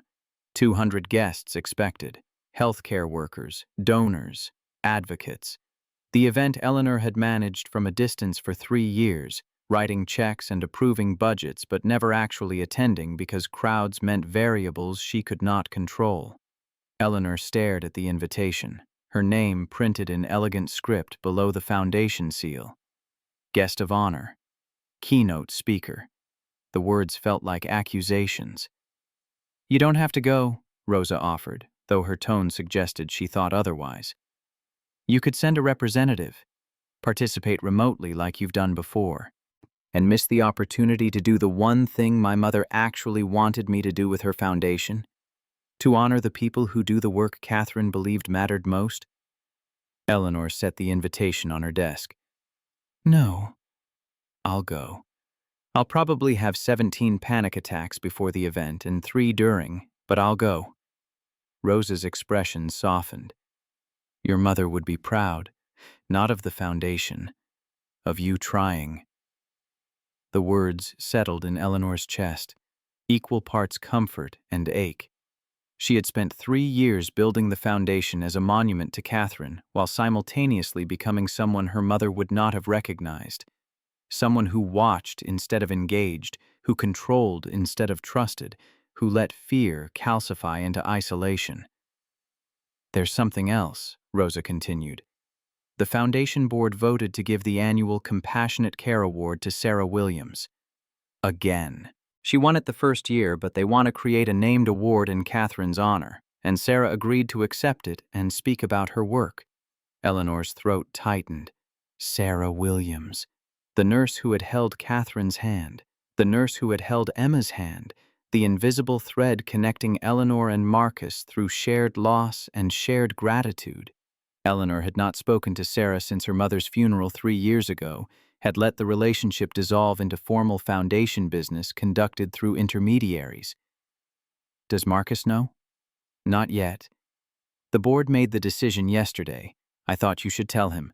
Give him the option to attend or not attend without pressure." Rosa paused. "Also thought you might want to, I don't know, actually meet the woman who inspired your employee to talk to portraits in the middle of the night." Eleanor appreciated Rosa's gentle sarcasm, the way she had begun to treat Eleanor more like a human and less like a surveillance threat in the weeks since the cameras came down. Their relationship was evolving into something that resembled actual friendship, though Eleanor was still learning how friendship worked when it was not mediated by Mel's power and observation. "I'll tell him tonight." Marcus arrived for his shift at 11, and Eleanor was waiting again, this time with 2 cups of coffee and a nervousness that felt absurd given she was simply offering an invitation. But nothing about her interactions with Marcus felt simple anymore. Each conversation carried weight, felt like a test she might fail, another opportunity to overstep or assume or damage the fragile trust they were building. "Ms. Hayes." Marcus accepted the coffee with visible surprise. "This is new." "I'm trying to develop social skills. Patricia says offering beverages is a good start." Eleanor attempted a smile. "I have something to tell you. The foundation is giving its annual award to Sarah Williams next month. At the gala, I thought you might want to know." Marcus's hand tightened on the coffee cup. His face went through several expressions too quickly for Eleanor to track, finally settling on something between hope and fear. "Sarah's coming here? To Connecticut?" "To Hartford, for the gala." Eleanor kept her voice carefully neutral. "You're invited, of course, you and Zoe both. The foundation will cover formal wear, transportation, everything. No obligation, no pressure, just an invitation if you want to see Sarah again." Marcus was quiet for so long that Eleanor began to worry she had made another mistake, had pushed when she should have waited, had assumed when she should have asked. But when he finally spoke, his voice carried emotion he was not quite managing to suppress. "I looked for her after Emma died. Called the hospital, left messages. She'd already transferred. I wanted to thank her, to tell her what her kindness meant. But I never found her." He looked at Eleanor. "You're saying I could see her again? Could introduce Zoe to the woman who held Emma's hand?" "Yes, if you want to." Why are you doing this? The school donation, now this. Why do you keep? Marcus struggled for words. Why do you keep trying to fix things for me? Eleanor had anticipated this question, had rehearsed answers that sounded reasonable and appropriate. But standing in front of Marcus, seeing the genuine confusion in his face, all her preparation dissolved into simple truth. Because I spent 2 months watching you through cameras, learning everything about your life except what actually mattered. Because you showed me what surveillance costs. Because I want to do something right, something that helps instead of hurts, and this feels like maybe it could be that. She paused. But Rosa was correct when she said I shouldn't make you my redemption project. So if this feels like that, tell me, and I'll stop. Marcus studied her, and Eleanor forced herself to endure the scrutiny without deflecting, without hiding behind careful words or strategic distance. This was what relationship required. Being seen without surveillance, being known without control, being vulnerable to another person's judgment. It doesn't feel like redemption, Marcus finally offered. It feels like you're trying to build something different from what you had before. Something that includes other people instead of just watching them. He sipped his coffee. Okay. Yes. Zoe and I will come to the gala. We'll meet Sarah, thank you. Relief flooded through Eleanor, disproportionate to the situation, but genuine nonetheless. I'll have my assistant send details. Formal wear, transportation, all of it. And Marcus? If at any point this feels wrong or uncomfortable or too much, you can change your mind. No judgment, no consequences. I know, that's why I'm saying yes. He moved toward his cleaning equipment, then paused. Ms. Hayes, one more thing. You should stop waiting in the foyer for me every night. It's making Rosa think you have a crush on me, and I'm pretty sure that's not what's happening here. Eleanor felt heat rise to her face. Rosa said that? Rosa says a lot of things. Most of them are observations you probably don't want to hear but should. Marcus smiled slightly. But she's wrong about the crush thing. You're just lonely and I'm convenient. That's okay. Just maybe branch out. Make some actual friends who aren't your employees. Then he was gone, and Eleanor stood holding her coffee, simultaneously embarrassed and grateful for Marcus's bluntness. He was correct, of course. She had been using him as a proxy for social connection, had been treating their interactions as friendship when they were actually employee and employer navigating complicated territory made more complicated by Eleanor's surveillance history. She needed friends, real ones, people who were not paid to be in her presence, who could tell her hard truths without fear of termination, who could witness her ongoing disaster of personal growth without professional obligation. The realization was both obvious and devastating. Eleanor Hayes, 44 years old, tech billionaire, founder of a major charitable foundation, had no friends, had systematically isolated herself for 3 years, and before that had maintained only surface relationships, professional connections that never went deeper than shared interests or mutual benefit. Patricia would be thrilled by this revelation, would probably frame it as a breakthrough. But standing alone in her foyer, Eleanor just felt the accumulated weight of choices made and time lost and connections never formed. She pulled out her phone and called Patricia, because calling her therapist at midnight was at least better than waiting for Marcus in the foyer every night. I need to make friends, Eleanor announced when Patricia answered. Real ones, not employees, not people I pay, actual friends who choose to know me. Patricia's laugh was warm. Hello to you too, Eleanor. And yes, you do need friends. What prompted this revelation? Marcus told me I'm lonely and using him as convenient social connection. Also that Rosa thinks I have a crush on him, which is mortifying because Rosa is never wrong about anything.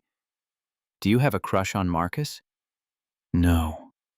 I have desperation for human connection manifesting as inappropriate attachment to my janitor, who happens to be the only person other than you and Rosa who I've had honest conversation with in 3 years.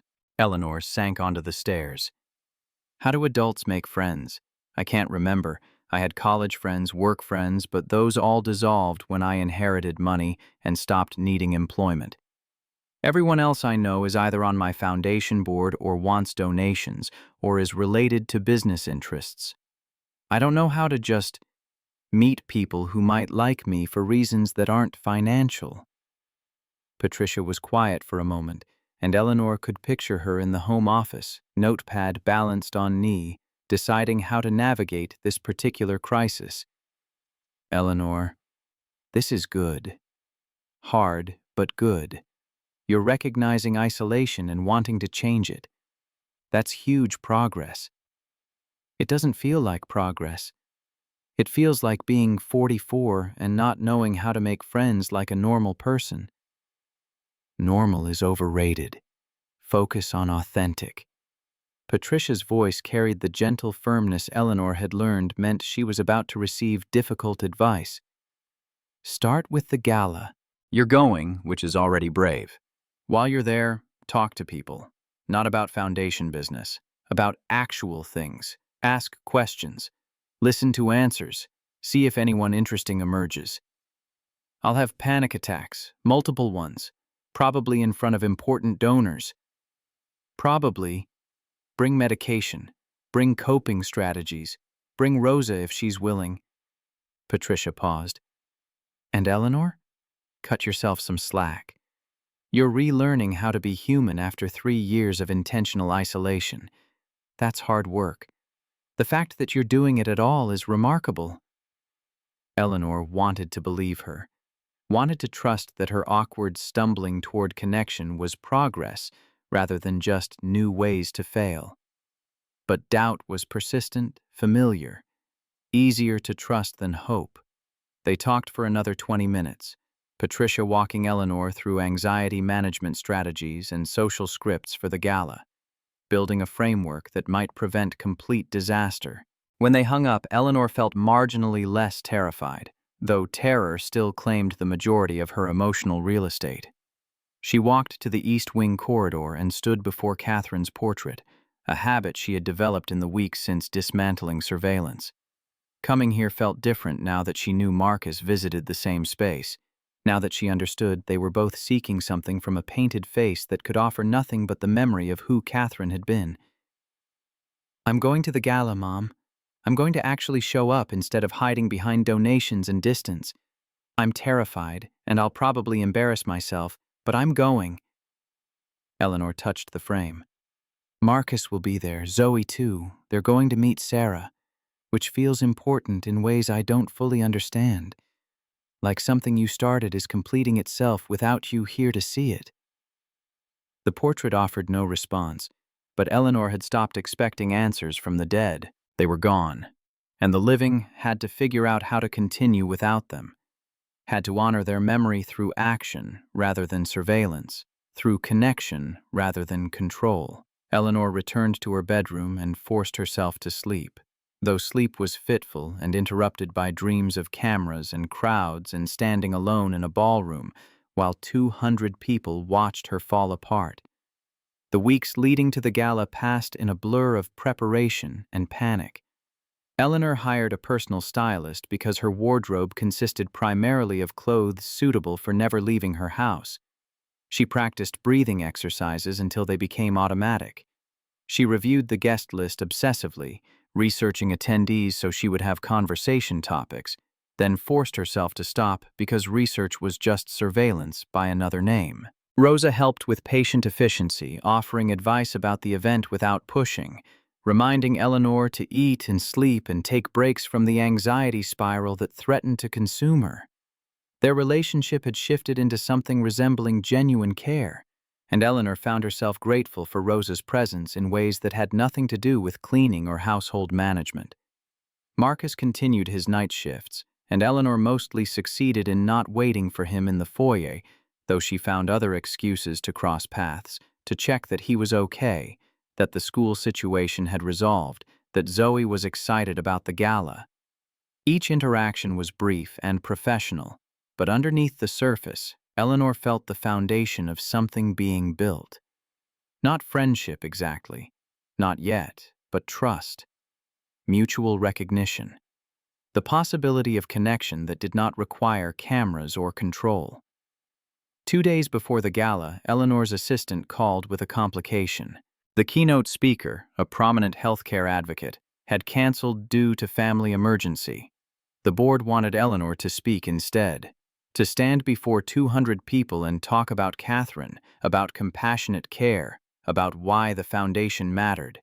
Eleanor's first instinct was to refuse, to find someone else, to hide behind her usual methods of participation that did not require physical presence or emotional vulnerability. But she thought about Marcus and surveillance and the ways she had spent 3 years avoiding exactly this kind of risk.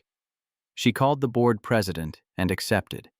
Spent the next 48 hours writing and rewriting remarks, practicing in front of mirrors, having multiple panic attacks that left her shaking and exhausted, but determined to follow through. The night of the gala arrived with the crystalline cold that defines December in Connecticut. Eleanor's driver picked up Marcus and Zoe first, and when Eleanor entered the limousine, she found Zoe pressed against the window in a navy dress that made her gap-toothed smile even more radiant, and Marcus in a suit that transformed him from janitor to someone Eleanor might not have recognized if she passed him on the street. "Ms. Hayes!" Zoe bounced in her seat. "Dad says you have a big house with paintings and gardens. Can I visit sometime?" Eleanor caught Marcus's apologetic look before answering. "Of course you can. Anytime your father says is okay." "Zoe, remember what we talked about. Ms. Hayes is very busy. We don't invite ourselves places." Marcus's voice carried gentle correction without diminishing his daughter's enthusiasm. "It's not an invitation if I'm offering," Eleanor countered.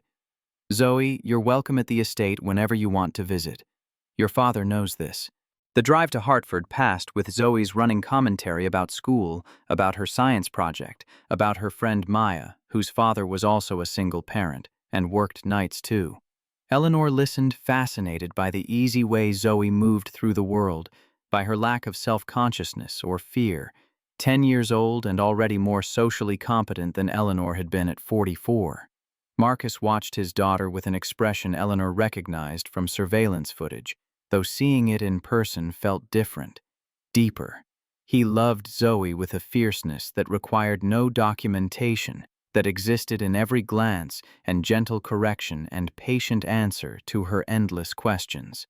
The ballroom at the Hartford Hilton had been transformed into something elegant and warm. Round tables draped in cream linens, centerpieces of winter flowers, soft lighting that made the space feel intimate despite its size.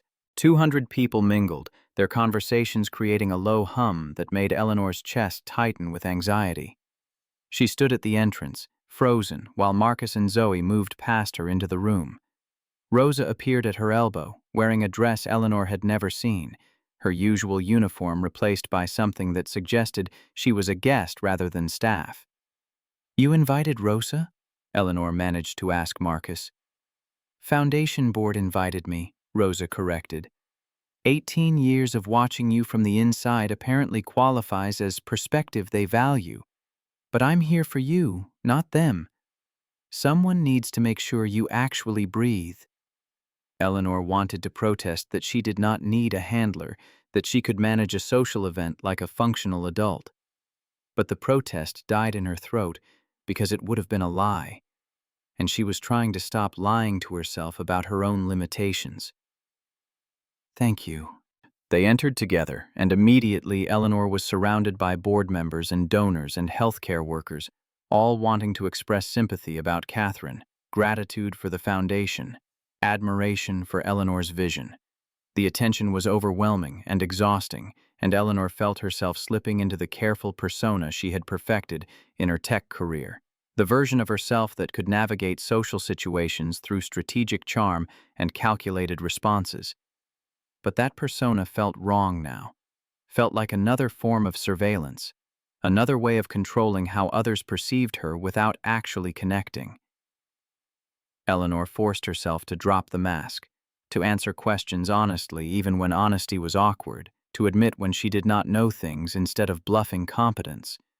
The shift was uncomfortable but freeing. People responded with surprise, then genuine warmth. Conversations became actual exchanges rather than performances. Eleanor found herself laughing at something a nurse said about hospital bureaucracy, found herself asking real questions about people's work and actually caring about their answers. Marcus and Zoe were across the room, and Eleanor watched as a woman approached them. Even from a distance, even after 3 years, Eleanor recognized Sarah Williams, shorter than Eleanor remembered, graying hair pulled back in a simple bun, wearing a modest dress that suggested she had not dressed for wealth or attention. The moment Sarah recognized Marcus, her face transformed. She moved forward, and Marcus met her halfway, and then they were embracing while Zoe watched with wide eyes. Eleanor could not hear their conversation from across the ballroom, but she saw Marcus crying, saw Sarah's hand on his face, saw Zoe being pulled into the embrace. Rosa appeared beside Eleanor again. "That's what your foundation made possible. Not the money, the connection, the bringing together of people who needed to find each other." Eleanor nodded, unable to speak past the emotion blocking her throat. This was what Catherine had wanted. Not monuments or plaques or buildings with her name, just humans being good to each other, just kindness rippling forward, just the understanding that care given freely could change everything. The program began, and Eleanor found herself seated at the head table between Rosa and a doctor who had used foundation funding to establish a patient advocacy program. The dinner was elegant, the speeches were moving, and Eleanor managed to eat small amounts while her anxiety built toward the moment when she would have to stand and speak. When the Foundation Board president introduced her, Eleanor's hands trembled so badly she had to grip the podium to steady herself. 200 faces looked up at her with expectation, with interest, with the assumption that she had something valuable to say. She abandoned her prepared remarks. The words she had practiced felt hollow now, felt like the surveillance version of herself trying to control narrative and perception. Instead, Eleanor spoke truth. 3 years ago, my mother, Catherine Hayes, died because someone noticed something wrong and did not speak up, because hierarchy mattered more than a patient, because silence felt safer than advocacy. Her voice shook, but held. I responded to that loss by building walls, literally and figuratively. I installed surveillance in my home. I watched people instead of talking to them. I tried to prevent loss through control, through knowing everything, through eliminating every possible blind spot. The room was utterly silent. Eleanor saw board members exchanging glances, saw Rosa's encouraging nod, saw Marcus watching with an expression she could not quite read. It didn't work. Surveillance didn't make me safe. It made me alone. It took me 3 years and some very patient people to understand that you cannot watch your way to safety. You can only live your way there. Eleanor paused, steadying herself. My mother believed in compassionate care. She believed in nurses like Sarah Williams who stay beyond their shifts and hold patients' hands and make dying less terrifying. She believed that the antidote to loss was not control, but connection. Not surveillance, but trust. Her eyes found Sarah in the crowd. Tonight we honor Sarah Williams, who held my mother's hand and made her death bearable, who held Emma Webb's hand and did the same, who represents everything this foundation exists to support. Not just competent care, but compassionate presence. Not just medical expertise, but human connection. Eleanor's voice cracked. I've learned in the past few months that being human is harder than being watchful, that trust requires more courage than surveillance, that the only way to honor the people we've lost is to live fully in ways they taught us, even when living fully feels terrifying. She looked at Marcus and Zoe. This foundation will continue supporting nurses and advocates and anyone who chooses connection over convenience, who stays with people in their darkness, who understands that some things matter more than procedure or profit or self-protection. Eleanor stepped back from the podium. The applause was sustained and genuine, and she felt Rosa's hand on her shoulder, felt the room responding not to her wealth or her foundation, but to her vulnerability, to the admission that she was broken and trying to heal. Sarah Williams approached the stage to accept her award, and Eleanor descended to stand with the audience. Sarah spoke about Catherine, about Emma, about the privilege of witnessing people in their most vulnerable moments. She spoke about the nurses who had taught her, about the patients who had shaped her understanding of care, about the fact that compassion was a choice made repeatedly, not a trait some people possessed and others lacked. Eleanor Hayes asked me once, right after her mother died, why I stayed in the room, why I didn't just do my job and leave. And I told her what my mentor told me. You don't leave people alone in the dark if you can stay.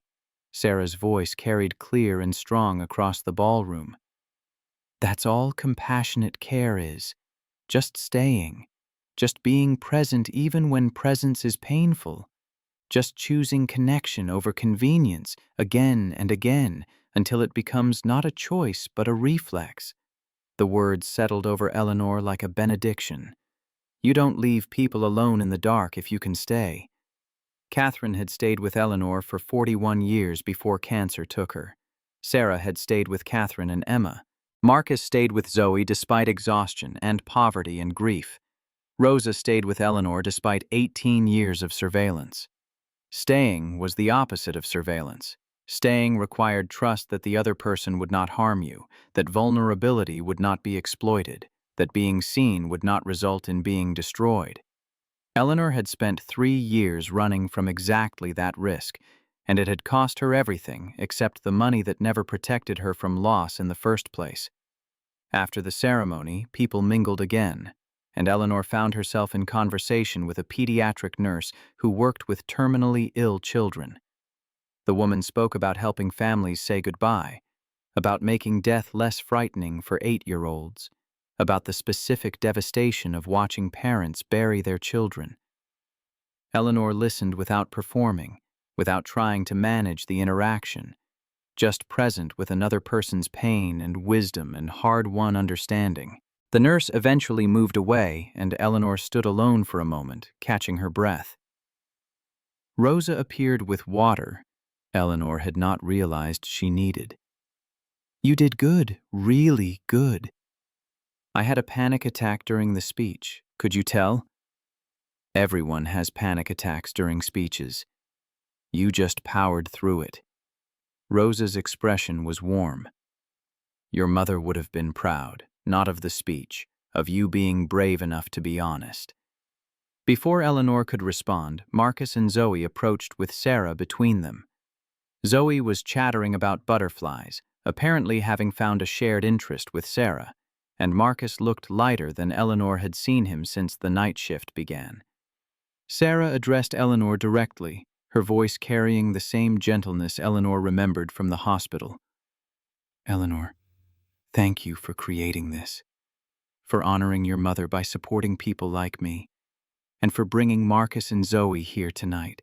I've thought about Emma's family for years, wondered if they were okay, if Zoe remembered anything about her mother. She doesn't, Marcus offered quietly. She was too young, but I tell her stories, and tonight she got to meet someone who knew Emma, who can tell her things I can't, who can make Emma real in ways memory can't quite manage. Zoe tugged on Eleanor's sleeve. Ms. Hayes, Sarah says you have rose gardens. My mommy liked roses. Can I see them sometime? Eleanor's heart clenched. She knelt to meet Zoe's eyes. Your mother had excellent taste. Catherine loved roses too. You can visit the gardens whenever you want. They're most beautiful in June, but even in winter they're special.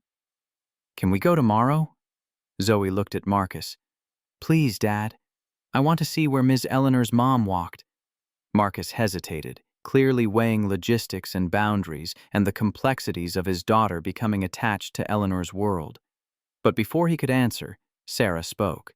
I'm staying in Connecticut through the weekend. If you're all going to the gardens, I'd love to join. See where Catherine spent her time. Complete the circle, so to speak. Eleanor found herself nodding before fully processing the implications. Yes, tomorrow, all of you. I'll have lunch prepared. We'll walk the gardens and… She paused, uncertain how to finish the sentence, uncertain what came next in this strange evolution of relationships that had begun with surveillance and somehow arrived at genuine invitation. We'll just be together, Rosa finished for her. That's enough. The gala wound down, people drifting away in clusters, the ballroom slowly emptying. Eleanor stood with Marcus and Zoe and Sarah and Rosa, this unlikely assemblage of people connected through loss and care and the invisible threads that tied strangers together across time and grief. As they left the hotel, stepping into December cold that burned in Eleanor's lungs, Zoe slipped her small hand into Eleanor's. The contact was startling, unfamiliar, the physical connection something Eleanor had not experienced since Catherine's death. She looked down at this child who had no reason to trust her, who had been humiliated at school and whose father worked nights cleaning floors and saw nothing but openness. "Thank you for tonight," Zoe whispered. "Dad's been sad for a really long time, but tonight he looked happy." Eleanor's throat closed. She squeezed Zoe's hand gently.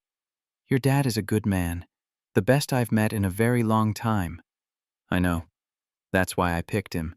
Zoe grinned, gap-toothed and radiant, and Eleanor felt something crack open in her chest. Some wall she had not known still existed.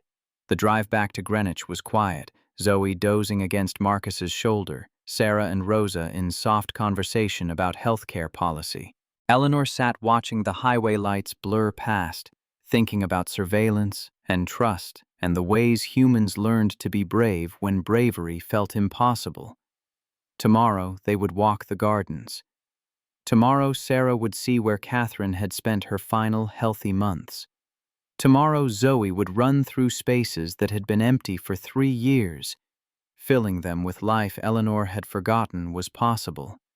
Tomorrow was terrifying, but tonight had been survivable. And if Eleanor could survive tonight, perhaps she could survive tomorrow.